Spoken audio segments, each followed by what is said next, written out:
প্রিয় ভাই বোনেরা, শুধু এটি নয়, আমরা সিদ্ধান্ত গ্রহণ করছি 12 তারিখের নির্বাচনে বাংলাদেশের মানুষ ধানের শীষকে নির্বাচিত করলে, ধানের শীষের প্রার্থীকে নির্বাচিত করলে সারা বাংলাদেশে 10,000 টাকা পর্যন্ত যে কৃষি ঋণ আছে, সেই কৃষকদের সেই 10,000 টাকা পর্যন্ত কৃষি ঋণ আমরা মওকুফ করতে চাই। সকল কৃষকের 10,000 টাকা পর্যন্ত কৃষি ঋণ ইনশাল্লাহ আমরা মওকুফ করতে চাই।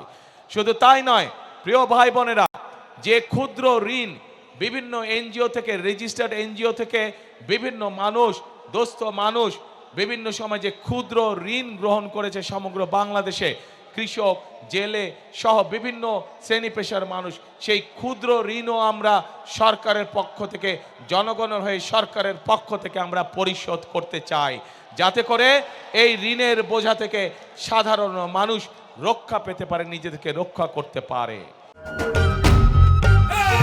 ভোট দিব কিসে?